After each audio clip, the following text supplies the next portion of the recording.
We continue to press on with the Scouting Notebook series. Who's still up? The quarterbacks. Which quarterbacks will land in tiers 2 and 3? We'll discuss and rank them next on the Locked On NFL Draft Podcast. You are Locked On NFL Draft, your daily podcast covering the NFL Draft. Part of the Locked On Podcast Network, your team every day.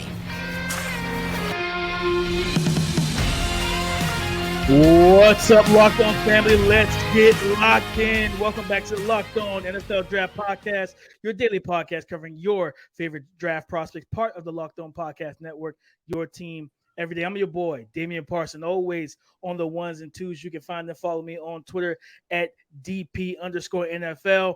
I'm a national scout over with the Draft Network, as well as the host of the Locked On Clemson Tiger podcast. You know them fighting Tigers, man. Tap in with your boy. And you know, we always tell you, man, we appreciate y'all. We love y'all. Thank y'all for making Locked On NFL Draft your first listen today and every single day, Monday through Friday. You are our everydayers and family. But as always, the champ is here. The guy that represents those other Tigers, you know, my guy, Keith Sanchez. You can find and follow him on Twitter at The Talent Code. Keith, talk to him, baby. What's up, everyone? This is Keith Sanchez, Senior Draft Analyst with the Draft Network, man.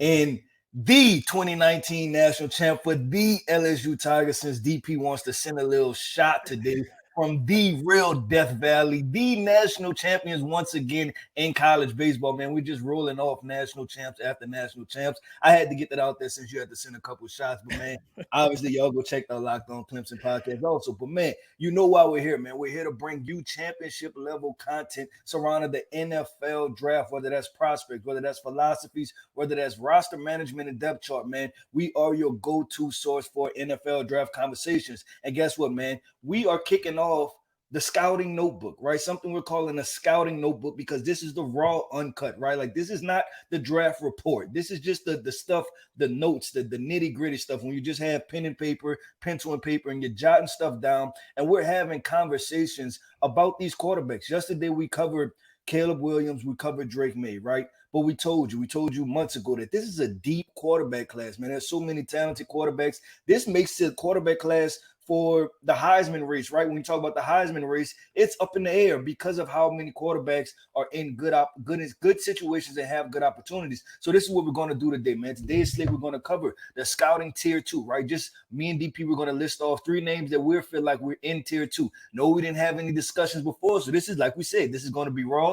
This is going to be surprising for us as we go through this. And then we're going to talk about tier 3 quarterbacks, right? And list off 3 guys. And then we're going to talk about how big is the gaps, right? From tier 1 to tier 2, tier 2 to tier 3, because when it comes down to drafting, all of that matters, right? If you can get a 4th round value or a 2nd round value in the 4th round, because there's so many quarterbacks. So DP, kick this thing off, man. Let me know, who is your tier 2 quarterbacks? What is your 2 to 3 guys for your tier 2 quarterbacks? All right, so the guys I have: Michael Penix Jr. from Washington, and I put Michael Penix Jr., Bo Nix, and Spencer Rattler. Bo Nix from Oregon, and then Spencer Rattler from those South Carolina Gamecocks. I'm surprised you threw Spencer Rattler in. I'm gonna throw out my names. I went Michael Penix Jr. too, because I checked him out again, and the arm itself is undeniable. Mm-hmm. Then I went Jordan Travis. And then I went all the way off the rip again. I went K.J. Jefferson, quarterback from Arkansas. I watched him, and I like it. The Dak Prescott, and there's a lot of Dak Prescott haters, but listen what we're trying to see. If you're talking about a starting NFL quarterback, Dak Prescott is a starting NFL quarterback, right? I think K.J. Jefferson has that potential wrapped up in him. And when we talk about size, mobility, everything else wrapped up in it. So, DP, I want to jump on your list. So if you want to throw out your 3 names again, Michael Penix, and I know it's Spencer Rattler. Who's your 3rd again? And Bo Nix. DP, I want to just jump on your list real quick, because that was 2 names. A couple of them I wasn't expecting, just because I know with Spencer Rattler we had, minimal conversation. You said there was some ups and downs. So why don't you tell the listeners, like, tier 2, right? Like that's right under tier 1. Why are you buying in for Spencer Rattler, and what have you seen? Because statistically it's not there, right? Like, I think statistically he had a very mediocre season last year. So what are you buying in on? Well, guys, I mean, man, when you turn on the tape, I saw a young man that was like legitimately like super talented, right?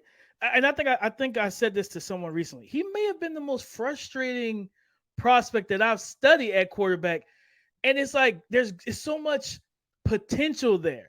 And you see when I tell you, and I tweeted this out, he has so many high level NFL throws on tape. It's unreal. Like this young man can throw from the far hash to far sideline throws, the drive throws, the deep ball, all of it. And he's mobile enough with his feet to make plays inside the structure. He navigates the pocket well as moving outside. There's a throw I tweeted that a couple weeks ago. Can't remember who it was against, but he rolls to the right basically off of 1 foot. Only 1 foot's touching the ground. He uncorks like a 40-yard throw down the field, and the ball placement out on the right sideline is over the right shoulder. The outside shoulder of the receiver drops it dead in the bucket. And it's like those are the type of throws that we see now. Don't twist this, guys, when you hear me say this. You see the Mahomes and the Josh Allen and Lamar Jackson make those throws. You see those guys make those throws, the Joe Burrows and stuff like that. But what's first, like I put him in my tier 2 because of all the physical talent that he has. And then all he's got to do is just be a little bit more consistent. Because we literally just watched Will Levis go top of the second round, and his tape was the epitome of inconsistency. This was a man that, and the crazy thing about it, Keith, I'll compare the two teams that they faced. They both faced Tennessee. Will Levis threw for 98 yards and three interceptions, right? Spencer Rattler knocked off Tennessee. He was out there balling, hooping. So that's why he ended up making my tier 2, because I think with his physical tools, just a little bit better decision-making, he's going to find himself right there in that next tier of quarterbacks. Okay, I'm glad you broke that down, because obviously after he transferred from Oklahoma, and like I said, he had a mediocre year statistically. I think he's deep off of the radar for a lot of people, right? But I think he did a good job of saying that he had some very talented throws, and that's going to go to Spencer Rattler. I don't know if that translates to Spencer Rattler, the person. We've heard some character things. I don't like dinging guys and knocking them, but when you talk about inconsistencies, sometimes what's off the field translates to on the field also, right? So be interested to see, because I was surprised he even went to South Carolina, because they don't have a lot of weapons like you immediately go to, and this is no slight to South Carolina fans, right? But bottom tierish, like it's the bottom half of the SEC, right? Like you didn't go to the top half of the SEC, so you was at a competitive disadvantage. DP, I talked about KJ Jefferson, right? And then I want to mention Jordan Travis too. So KJ Jefferson, real quick, 6'3", 240. He's one of those guys you can run that QB power with, right? You can run that QB power. You can dictate game pace, just the run game with him. But then also I was impressed with him throwing the football, man. Like this is a guy that went through progressions, right? But then also in that RPO action, I like to see how clean and confident they are going through it, right? And he's really clean, man. Like just making those throws, those defined throws, those defined reads. He's really good at it. But then also I'm watching him stand in the pocket, and he understands I guess just the pocket nuances, right? And just understanding, when his defenders blitzing, or, he has people in his face, and, finding throwing windows. He was really good at manipulating the pocket. So I thought that was pretty good. What's his arm talent like, Keith? Like, does he have a really good arm? Yeah, it's up there.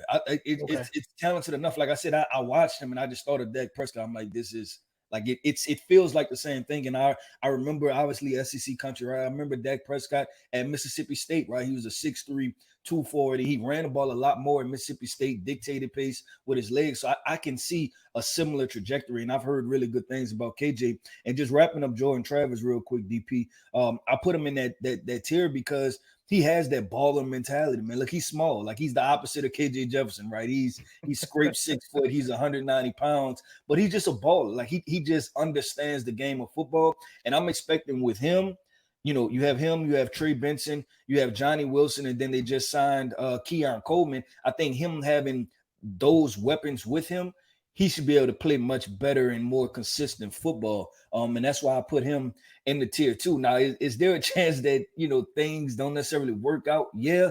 But when you watch him, it's just ballers. It's just exciting. DP, I look at our list, man. That's why I was glad that we did it separately, because we come with new names, right? And in tier 2, I think we both had Michael Penix and that might have been it, right? Like everybody else. So that's a total of five names that we're listing off in tier 2 of this thing. But look, I want to continue to go, DP, and we're going to transition to tier 3, right? Because I think there's even more names, right? Because I struggled just to put in 3 names in tier 2. So coming up next is going to be even more intriguing names when it comes to this quarterback discussion in tier 3. We'll see how that fluctuates, right? I don't want people to think that we're talking about back of the draft type of guys. These are guys that I'm saying that I just think that this can be a draft where there's 12, 15 quarterbacks drafted in the first 4 rounds. That's how deep this quarterback class is. Take your first swing at betting on Major League Baseball with FanDuel and get 10 times your first bet amount in bonus bets up to $200. You heard me correct. That's right. Just bet $20 and you will land $200 in bonus bets. Win or lose, it does not matter. That's $200 you can spend betting on everything from money line to the over-under to who you think is going to be the first home run hitter. All of this on an app that's safe, secure, and super easy to use. So guys, what do you need to do?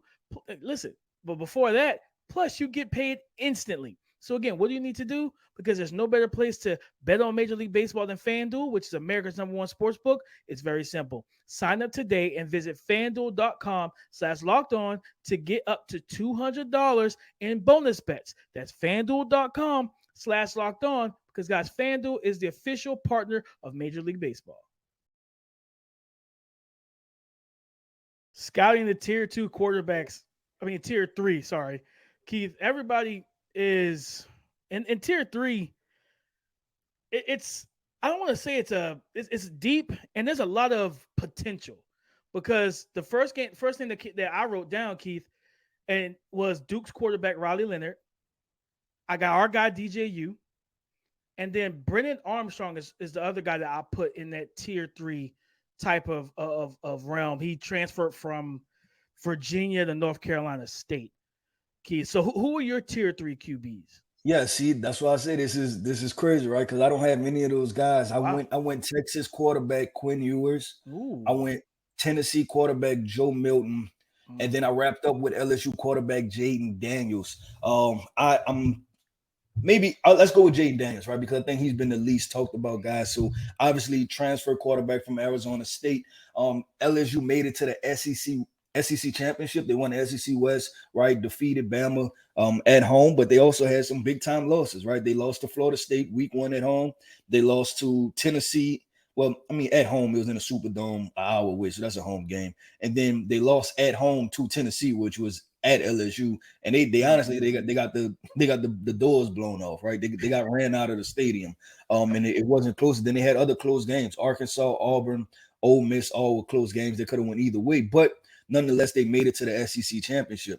Now, watching Jaden Daniels, because I was a guy that was critical of Jaden Daniels the entire time, even with him transferring, because I'm like, there's no way that this guy's going to come in and just run in the SEC, right? Like you're talking about 180-pound quarterback that's 6'3", 6'4". He's not just going to be able to run.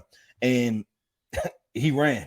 He consistently ran also. So he was able to dictate pace. And I'll say this, that I think that his ability to run, and there was an underestimation, and it was by my part too, and I feel like the defensive coordinators probably did the same thing. It was an underestimation of his running ability and the ability to change the game with his legs. Mm-hmm. And so what I noticed was that he was a very outside attacking guy, meaning that it was going to be bootlegs. It was going to be off-platform throws. It was going to be getting him out of the pocket. But he appeared to operate efficiently in that mode, DP, like he was comfortable doing that. And then also, when you get on the roll, right, and you have those 3-level, you have rollouts, bootlegs, and then you have those 3-level throws, what's the fourth option? For you to tuck it with your legs and run, right? And I think their offensive coordinator did a very good job down the stretch, or maybe the back 6 games, of saying, you know what, Jaden Daniels, we're not going to make you stand in the pocket. We're going to put you on the edges. So I thought of someone, and this guy, he didn't fold well right in the NFL. And it Kellen Mond out of Texas A&M, right? Okay. I think Jaden Daniels could be better than Kellen Mond. So then that's when you get into the potentially Tavares Jackson, and then our guy from that plays with the Giants now that got hurt with the knee. Tyrod? Tyrod Tyrod. Taylor. That was the other guy. And I thought of potentially those two guys to where, he can come in and he can potentially win some games with his legs. So we talk about tier 3 guys. I think he's definitely a name just to kind of circle, kind of soft circle and kind of highlight. Now, I like that, Keith. For me, Riley Leonard, man, I've talked about him on the Clemson pod. Tell me about him. Listed at 6'4", 215, but he's got wheels, bro. Like, he can scoot. So you think about we talk about the QB run game. They run power with them. They run zone read and zone keep with them, right? But he also can create off of dropbacks where he can use his legs to get out in the open field as well. What did you say his size was? So they got him listed at 6'4", 215. Okay, so what is his build like? Does he have a thicker lower half, like because you're talking about running QB power and stuff like that? Is it a muscular build? Is he filled out? What does that look like? He looks pretty filled out from top to bottom, in my opinion. When I watched him on tape, he looks pretty filled. But the crazy thing about it is his body doesn't look like he's maxed though. Like, I feel like he actually can add a little bit more, get a little more sturdier, a little more filled in to help if NFL team wants to run the same way. But like there's runs where he's taking it 60 yards and outrunning DBs at 6'4", 215. But he's got a good arm. He throws with some good pace and tempo as well. Especially down the field, getting one-on-one deep shots. He can make those throws. He processed pretty solid as well. He was a guy that a lot of people didn't expect to play the way he played last year. Almost 800 yards rushing, and I think he had 13 rushing touchdowns. Well, I think over 20 plus passing touchdowns, over 3,000 yards or around 3,000 yards passing. So this is a guy who's a legitimate dual threat that can do both things, throw the football and run it. And the crazy thing about it, I wanted to stay away from the Daniel Jones, because remember Daniel Jones played at yeah, he played. So it's like I was like, you see him running, you're like, is this Daniel Jones all over again? Because like Daniel Jones could, we all know he can scoot too, right? You know what I mean? So it's like just watching him, and this is why on the Locked On Clemson, I'm telling Clemson fans now, Clemson opens the season up 8:30 on the road, going to Duke. Don't think that's a walk in the park, because they got a good team and they got a quarterback that can really make things difficult for a defense. Because if you get out of your rush lanes and you try to put too much pressure on him and you don't contain him, he's going to hurt you, or he's going to definitely hurt you. I just want to see him continue to develop as a passer. But he's one of those developmental tool prospect where 4th round, right? Like, you know what I mean? The 4th round is a good sweet spot for him off of just the 2022 season. Now, if he takes it up a notch, Keith, and they're out here balling and he's throwing for 4,000 and he's still got 700-800 yards rushing and really amplified and taking his game to the next level, it could actually put him in a much better spot in terms of heading to the NFL draft. But that's somebody in tier 3 that I'm tabbing as one of Dame's sleepers that I feel he could wake some people up this year. I'm interested to see him, man, because the way you describe him, I just respect that style of play, right? And you just don't know with these dual threat quarterbacks just how people are going to go about them. You know what I'm saying? Because we watched Desmond Ridder get drafted in the 3rd round with average stats. You know what I'm saying? And he was just a winner. So you just never know, right? And a lot of times, the difference between a 3rd round and a Corral went 3rd round, didn't he? Yeah, he went 3rd round. So a lot of times the difference between a 3rd round and a 6th round is simply, those meetings, right? And how they feel about you from the neck above. And if he's at Duke, obviously he's at least a somewhat of a smart person, at least in the classroom. So we'll just see how that translates to the field. Real quick, I want to finish this segment off DP, because this is going to be a hot name, right? Quinn Ewers, Texas. He's already a hot name. Been polarized. This one right here, I got it here because I know a lot of people are like, Coach K, tier 3? Yeah, listen, and it's tier 3 because tier 2, like I said, I wanted to put 5 guys in tier 2. In tier 3, listen, I'm saying tier 3 could potentially be still the back end of the 2nd round and 3rd round. I just think there's so many quarterbacks in this class. I'll say this, and I struggled to put him in tier 3 because I really wanted to put him in tier 2, but I couldn't put him above a couple other guys, and I wanted to put K.J. Jefferson in there also. But man, Quinn Ewers, easily a guy that can elevate into back end of top of tier 2 back into tier 1. Goes through his progressions well. Understands ball placement, ball trajectory. I thought he was an accurate passer at all 3 levels. The one knock that I had with him is like, okay, well, why isn't I didn't see elite arm strength, and that could have been because of the injury. That really could have affected him because he had the shoulder injury. I just didn't see that, right? I didn't see the ball jump off his arm. That's funny, Keith, because when I tweeted out when I was watching Joe Milton, when I was watching Tyler Davis versus Tennessee, and I was like, man, does Joe Milton have the strongest arm in college football? I had a couple people come in my mentions telling me it was Quinn Ewers. And then somebody dropped the video of Quinn throwing the ball like 85 yards on like, you know what I'm saying, like just on the field, not like in game. And I was just like, I was trying not to be a hater because I was like, I didn't see this on tape. Like I watched Quinn, I was like, I don't see this level of arm talent. Okay, so you took tell like me 3 steps and crow hop to throw an 85. Yeah, yards. So you tell me if I'm tripping when I make that statement, right? Did you see immaculate arm strength and like velocity? No, I see. I saw good, solid. Like, yeah, and that's what I see from him. But like I said, arm strength is not going to make or break a prospect for me. No, the other part was when we're talking about tier 3. He didn't play a lot. Like that was the other thing. My tier 2 was full of guys that was proven, right? I went Jordan Travis, I went K.J. Jefferson, right? So that was guys in Michael Penix. That was guys that played a lot of football. So I really want to see him put a total year together. There's just a bunch of flashes with him, not enough substance.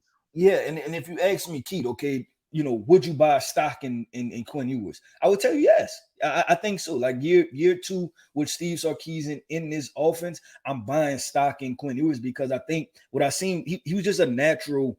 He had a natural understanding of the game, right? Just when we're talking about route combinations and getting through his progressions. Okay, cool, stuff broke down. Okay, cool, it's time for me to escape the pocket, look down the field, make the throw, right? Like you can tell he was just very comfortable and relaxed out there. Now the conversation like, oh well, CJ Stroud. I think the CJ Stroud conversation came down to him versus CJ Stroud and CJ Stroud beating him out. CJ had better arm talent. Like it was just evident on film, right? And also CJ was a top 5 pick. So it's like it's not a huge knock on him. He just potentially, like if you have one quarterback that loses to, a Heisman winner, just one of those really great guys, it's like, it what is. What can you do?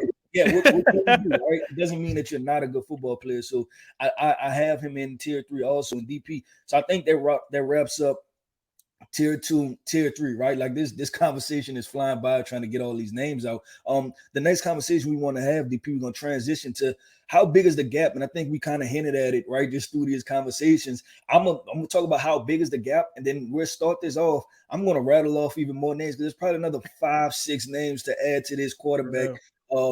Discussion as far as guys that can make some noise coming off of the radar. So coming up next, man, we're getting into that conversation of how big is the gap, and we're gonna go even deeper as far as some of these big time names in college football at the quarterback position.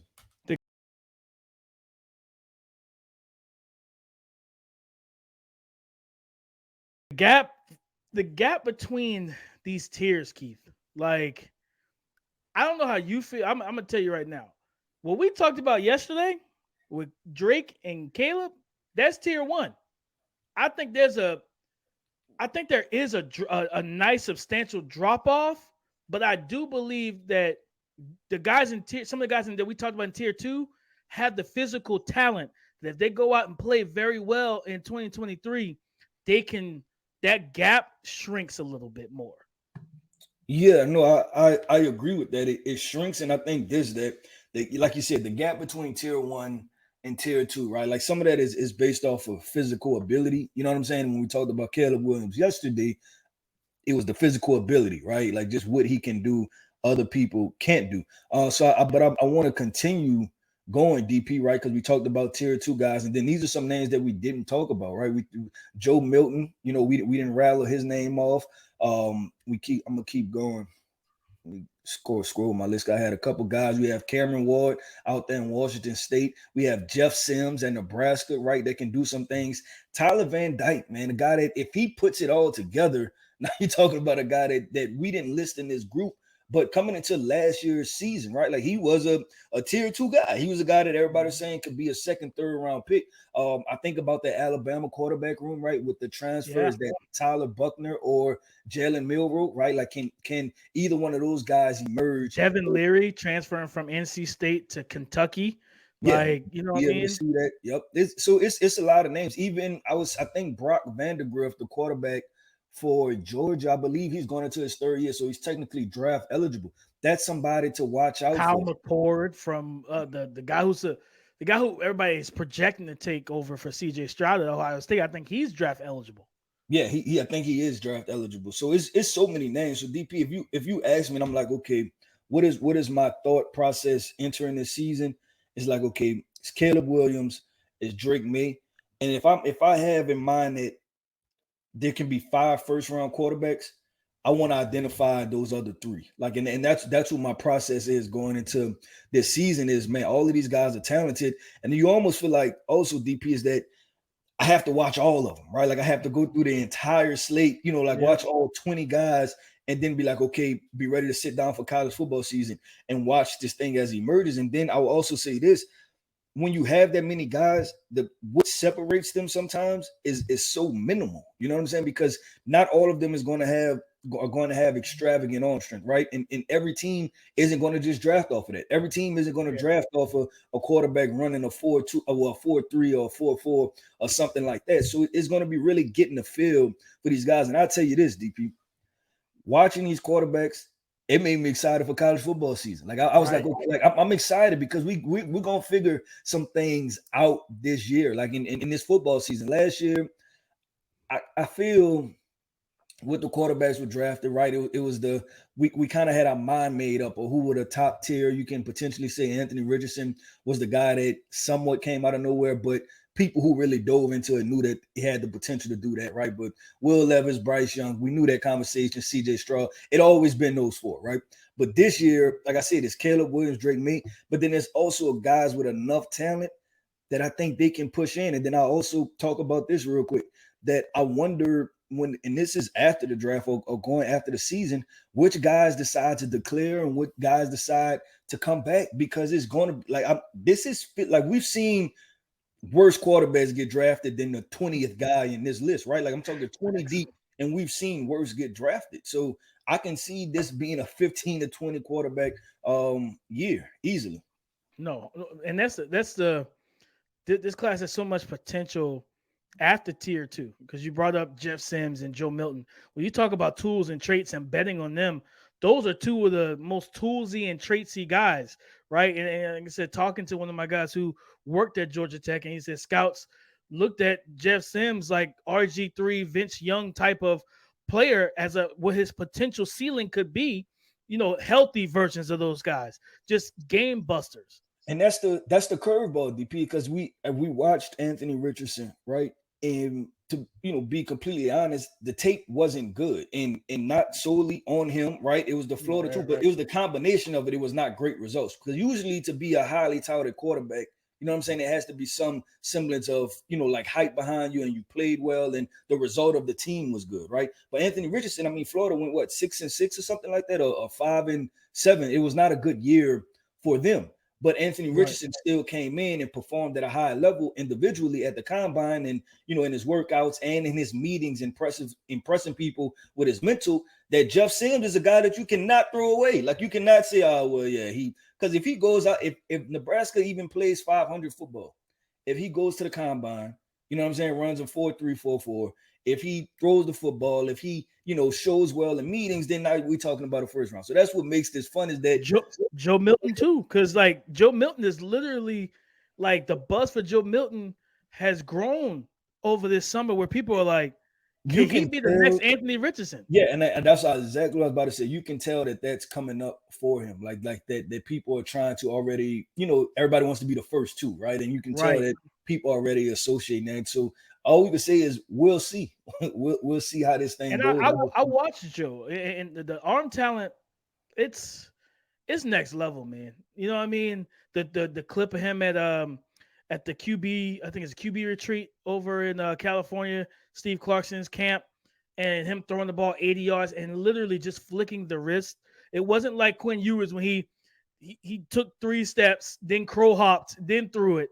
You know what I mean? It was just a slight step up, like he was stepping in the pocket, and he just launched it. But then you watch him on tape, the velocity, the RPMs, and then the ability to really stress defenses vertically. And he's a big, athletic, physical guy. He's like 6'5", 240 or something like that, 245. But he's not the athlete that Anthony Richardson is, but he could do enough things. So you just look at him and like, and this is an offense, Keith. Like people are like, well, he wasn't the most accurate. Neither was Hendon Hooker before he got to Tennessee. Right. You know what I mean? So it's like if he even has a semblance of what the terms of success and numbers that Hendon Hooker had, and I would say that his tools are better than Hendon Hooker's.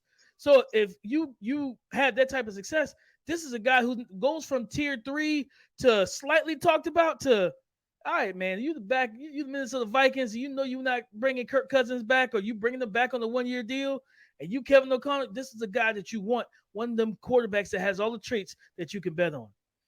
Yeah, I agree, DP. So I think that makes for a fun quarterback conversation. We tried to break this thing down into tier 2 and tier 3 and guys that, we feel higher on as we're going through this process. But like we said, there's still so much more to this. And I think it's going to be exciting, man. There's going to be sometimes that we hop on here after a Saturday, right? And we're having conversations, and it's going to be like, man, that guy really impressed. So I'm excited to see who really takes off this year, because I think the underlying theme of this thing is that we was trying to let you guys know as we're into scouting is that it's 10, 15 guys out there that can make some noise, that can really, create a storyline for themselves. So I think that's my biggest takeaway from scouting these quarterbacks. Now, without question, much deeper than last year's class and even the year before's class as well. But guys, as always, we always tell you, go subscribe and follow for free on YouTube or wherever you listen to podcasts to get the latest episode as soon as it's available. Thank y'all for making Locked On NFL Draft your first listen today and every single day, Monday through Friday, not just being our family, but our every single dayers. And we appreciate and love y'all for that. For tomorrow, Keith, I don't know, maybe we should get into these running backs, man. Talk about these ball carriers and how good this class actually looks like on tape. On tape, man. So I think that's the deal. So tomorrow show, we're going to get into these running backs, man, and talk about, tier 1, tier 2, tier 3, whatever. We're going to break it down and talk about these running backs on tomorrow's show. But as always, guys, in terms of Twitter, you can find and follow Keith Sanchez at The Talent Code. Find and follow me, Damian Parson, at DP_NFL. Come and join the conversation again tomorrow on the Locked On Podcast Network. Your team every day.